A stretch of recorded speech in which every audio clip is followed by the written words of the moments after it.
मेरी प्यारी माँ। जब अब्बा की तनख्वाह के 350 रुपये पूरे खर्च हो जाते तब अम्मा हमारा पसंदीदा पकवान तैयार करती। तरकीब ये थी कि सूखी रोटियों के टुकड़े पुराने कपड़े के थैले में जमा होते रहते और महीने के आखिरी दिनों में इन टुकड़ों की किस्मत खुलती। पानी में भिगोकर नरम करके उनके साथ 1-2 मुट्ठी बची हुई दालें सिलबट्टे पर पिसे मसाले के साथ देगची में डालकर पकने छोड़ दिया जाता, हत्ता कि मज़ेदार सा हलीम बन जाता और हम सब बच्चे हलीम उंगलियां चाटकर ख़त्म कर देते। अम्मा के लिए देगची में सिर्फ तह में कुछ टुकड़े बचते, लेकिन अम्मा का कहना था कि गुड़चन का मज़ा तुम लोग क्या जानो।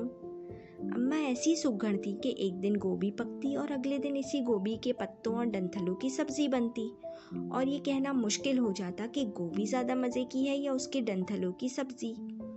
अम्मा जब भी बाज़ार जाती तो गफूर दर्जी की दुकान के कोने में पड़ी कुतरनों की पोटली बनाकर ले आती।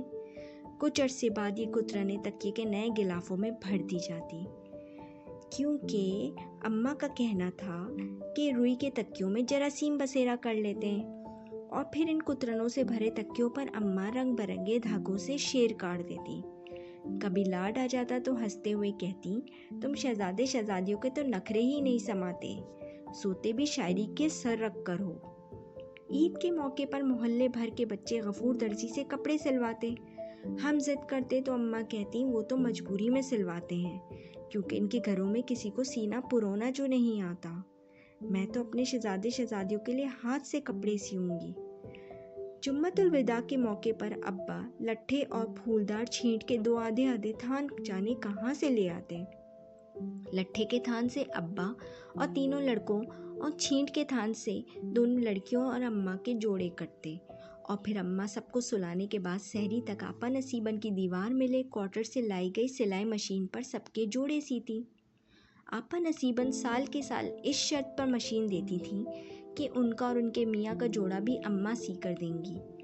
हम बहन भाई जब ज़रा सियाने हुए तो हमें अजीब लगने लगा कि मोहल्ले के बाकी बच्चे तो नए नए रंगों के अलग अलग चमकीले कपड़े पहनते हैं, मगर हमारे घर में सब एक ही तरह के कपड़े पहनते हैं। मगर अम्मा के पास एक जवाब था जो हमें हर वक्त मुतमईन कर देता था कि एक जैसे कपड़े पहनने से कुंबे में मोहब्बत कायम रहती है, और फिर ऐसे चटक मटक कपड़े पहनने का आखिर क्या फ़ायदा जिन्हें ईद के बाद तुम इस्तेमाल ही ना कर सको। छोटी ईद यूं भी वाहिद त्यौहार था जिस पर सब बच्चों को अब्बा 1-1 रुपए का चांद तारे वाला बड़ा सिक्का देते थे। इसके इंतज़ार और खर्च करने की मंसूबाबंदी में चांद रात आँखों में ही कट जाती थी। सुबह सुबह नमाज के बाद सब बच्चे शॉपिंग शुरू कर देते थे। सबसे पहले हर बहन भाई कूड़ों के थैले से 1-1 पिन्नी वाली गोल ऐनक खरीदता, जिसे पहनकर चाल में इतराहट सी आ जाती थी।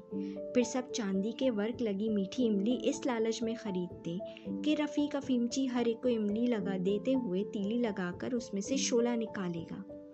फिर खाना बदोशों के ख्वांचे में भरी मिट्टी के खिलौने और रंगीन कागज़ और बांज के लटकदार तीलों से बने घुघु घोड़े की बारी आती। आखिरी में बस इतने पैसे बचते कि सोडे की बोतल आ सकती। चुनाचे एक बोतल खरीद कर हम 5 बहन भाई इससे बारी बारी 1-1 घूंट लेते और नज़रें गाड़े रहते कि कहीं कोई बड़ा घूंट ना भर जाए। पैसे ख़त्म होने के बाद हम दूसरे बच्चों से पठान की छर्रे वाली गन से महीन कागज़ से मंडे 24 खांचे पर लगे गुब्बारे फोड़ते बड़ी हसरत से देखते रहते। बंदरिया रीछ का तमाशा भी अक्सर मुफ्त में हाथ आ जाता और ऊपर नीचे जाने वाले गोल चोबी झूले से बैठने से तो हम बहन भाई हमेशा से डरते थे और इसका टिकट भी बहुत महंगा था। बकरीद पर सबके यहाँ कुर्बानी होती थी सिवाय हमारे, मगर यहाँ भी अम्मा की मंतक दिल को लगती थी जो लोग इस दुनिया में कुर्बानी नहीं कर सकते उनके बकरे अल्लाह मियाँ ऊपर जमा करता रहता है, और जब हम ऊपर जाएंगे तो एक साथ सब जानवर की कुर्बानी करेंगे इंशाल्लाह। एक दफ़ा गुड़िया ने पूछा कि अम्मा क्या हम जल्दी ऊपर नहीं जा सकते। हर सवाल पर मुतमईन कर देने वाली अम्मा चुप सी हो गईं और सहन में हमें छोड़कर इकलौते कमरे में चली गईं। हम बच्चों ने पहली बार कमरे से सिसकियों की आवाज़ें सुनी, मगर झांकने की हिम्मत हम में से किसी को भी ना हुई। आखिर गुड़िया की बात में ऐसे रोने की क्या वजह थी जो हमें समझ ना आई। कोई 6-7 माह बाद एक दिन अम्मा बावर्ची खाने में काम करते करते गिर पड़ी। अब्बा नौकरी पर थे और हम सब बहन भाई स्कूल में। घर आकर पता चला कि आपा नसीबन अम्मा की चीख सुनकर दौड़ी दौड़ी आई और फिर गली के नुक्कड़ पर बैठने वाले डॉक्टर मोहसिन को बुला लाई। डॉक्टर साहब ने कहा कि अम्मा का दिल अचानक साथ छोड़ गया है। तदफीन के बाद एक रोज़ गुड़िया ने रोते हुए ज़ोर ज़ोर से मेरा बाजू पकड़ लिया और कहने लगी कि अम्मा खुद तो ऊपर चली गईं और अगली ईद पर अकेले अकेले बकरे काटेंगी और हमें यहाँ छोड़ गईं।